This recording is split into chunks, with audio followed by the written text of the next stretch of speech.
Wesley had stepped away from his parish calling, stepped away from his academic calling, and had embraced his role as leader of a growing network of preachers and ministries throughout the British Isles.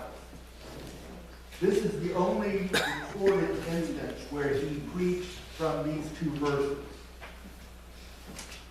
He was responding not to a point of doctrine, not to a point of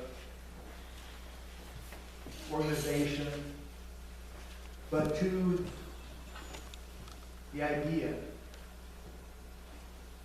that we have differences, and they are not insurmountable. So from the Gospel according to Mark, in the 9th chapter, beginning with the 38th verse, John said to him, "Teacher, we saw someone casting out demons in your name, and we tried to stop him, because he was not following us." But Jesus said, "Do not stop him. For no one who does a deed of power in my name will be able soon afterward to speak evil of me." This is the word of God for the people of God. Thanks be to God.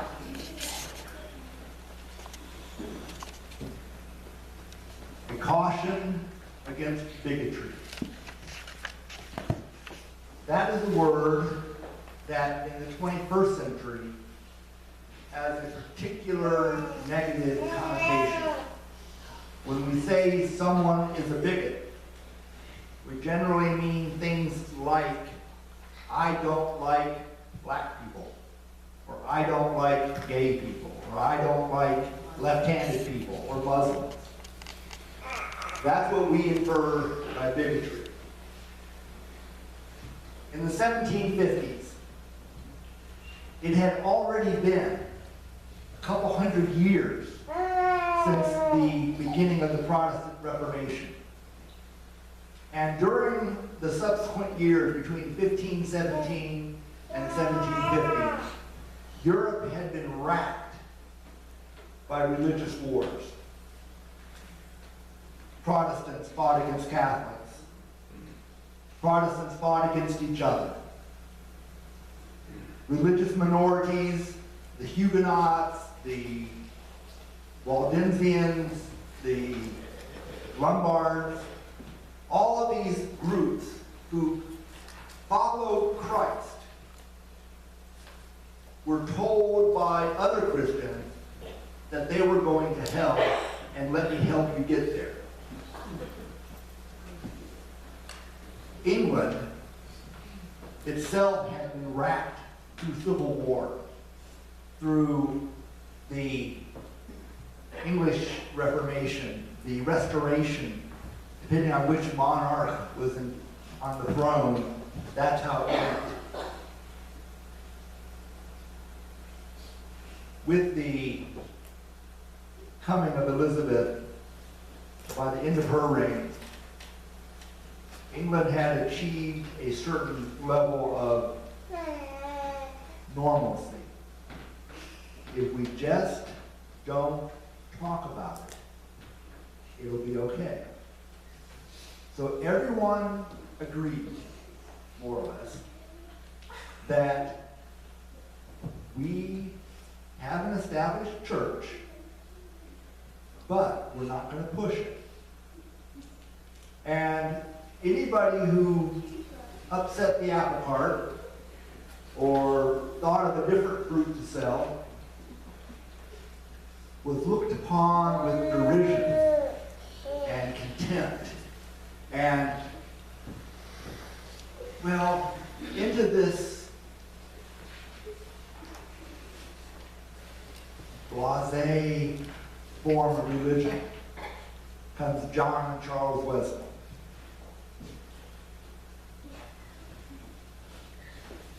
"Teacher, we saw someone casting out demons in your name, and we told him to stop because he wasn't following us." In this sermon, John began by saying, not why he was right and you were wrong, not why his movement was better than yours. He started off by saying, hey, let's look at what John was recording in this gospel. Jesus was casting out demons. Other people were casting out demons. Instead of focusing on the hows and the whys and the wherefores, let's focus on the fact that there are demons in existence. Now, the problem that we have in the 21st century is if you go home this afternoon and pick up the phone and call your high school pal and say, the preacher was talking about demons, your friend will probably have the same reaction that some of you are having. Yeah, right. Demons. We're too sophisticated for that. We're 21st century. How many of you have a smartphone? Yeah, come on. I know the rest of you are lying. All right. We're sophisticated. We don't have demons. There's no guy running around with a pitchfork and pointy ears, except Mr. Spock.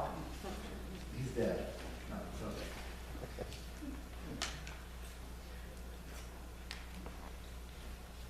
okay. In Jesus' time, it was believed that the evil forces in this world were organized by Satan himself. And that it was only by the power of God could these evil forces be dealt with. By Wesley's time, by our time, the devil had changed tactics. No longer possessing people. No longer needing to throw the fiery darts of darkness at us. All of the demons have to do now is ignore us. Because Wesley understood that if the devil is blatant and overtly hurting you, you are more inclined to go fleeing to God. So by ignoring you, by making you feel comfortable, by making you feel content, the devil reduces our need for God. Because pretty soon we start to think, well, I earned my comfort. I deserve this or that. So this idea that this person, unnamed other, who was casting out demons, was not following the prescribed formula, Wesley had a problem. Now, I want you to think for a minute what happens next. Because having addressed to his congregation, to his audience, who ever read this sermon in his collection, having addressed that there is, in fact, a need for ministry. There is, in fact, people who are hurting and lonely and afraid and hungry and in prison. People who have nothing. Not even hope.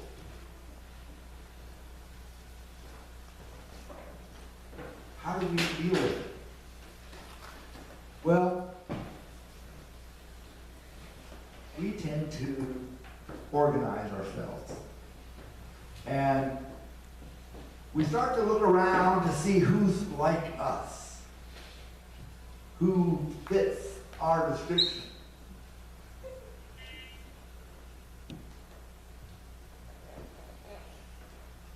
Teacher, we saw someone casting out demons in your name and we tried to stop him because he was not following us.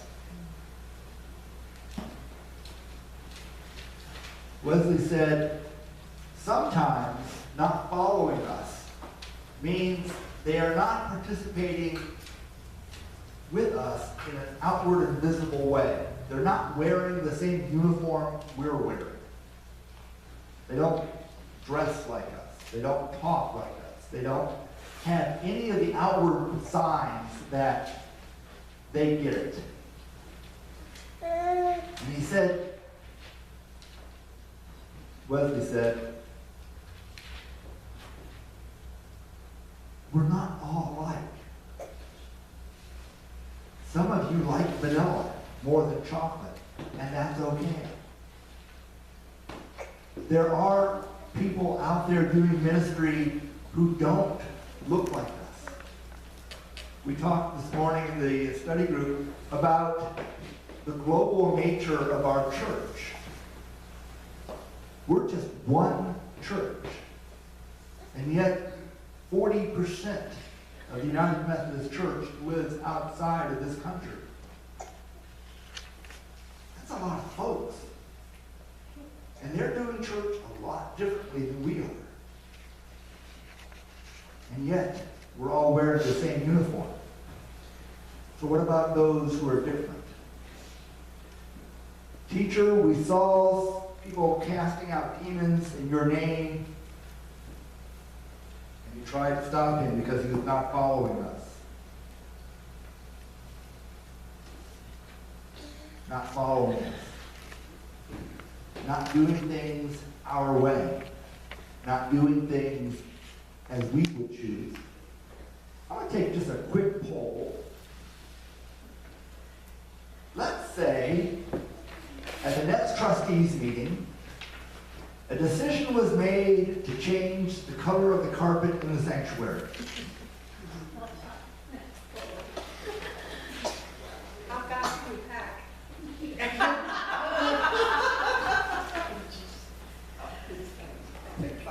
The problem, as Wesley identified it, was that we in the church fight and squabble about the stupidest things. Small things. When I do a marriage counseling, pre-marriage counseling, I always tell folks, it's not the cosmic things that are going to cause you trouble. It's whether to put blinky lights or clear lights on the Christmas tree. It's going to be on, do you put the stamp measured in the corner, or is it just anywhere in that upper right-hand side will do? Those are the things that Christians fight about.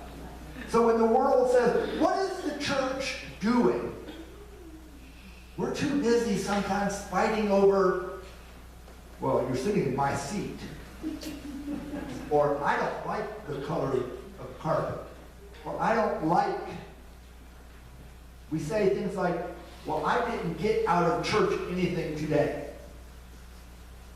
And we make it about us. And the devil wins. Well, there are other ways that people do not follow us. Sometimes, just sometimes, people argue about theology. I would love to have somebody come and stand in front of me and say, I disagree with your position on the Trinity. That'd be fun. We could have a discussion about that. In Wesley's time, you didn't ask these kind of questions. And so when someone would have a different opinion or a different stance on a theological point, we didn't know what to do. Do you know that each and every one of you sitting here today is a theologian? You put that on your resume. French theologian. Did you know that she is? Yes. How do you know that? Because I just said so. Okay? She's a theologian because the word theologian comes from theology. And theology means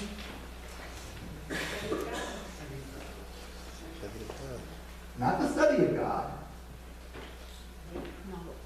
What does theo mean? God. Theos. God. What does logi mean? Language. So, theologian is somebody who speaks God. Somebody who understands the language of God. And John said, guess what, folks? Not everybody speaks in the same dialect you do.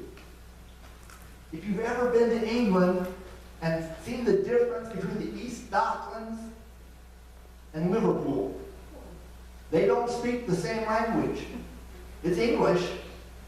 Or as I used to say when I was over there, I don't speak English. I speak American. But not all Americans understand me. We have different dialects, different languages. But that's the way it is in the church. We are talking about God, but we are talking about it differently. And that's okay. And then he said,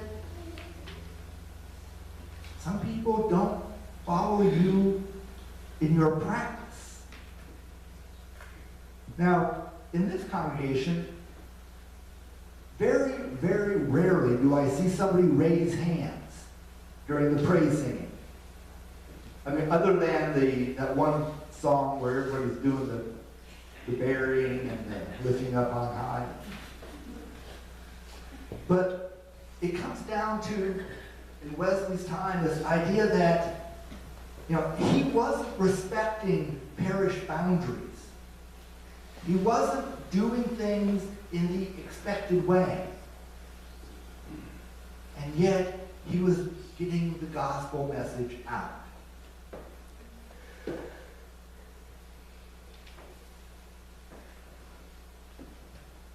want you to think for a moment about somebody who practices Christianity differently than you do.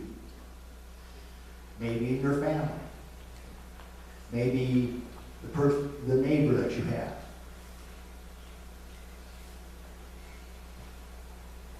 When we, the church, practice bigotry against other Christians,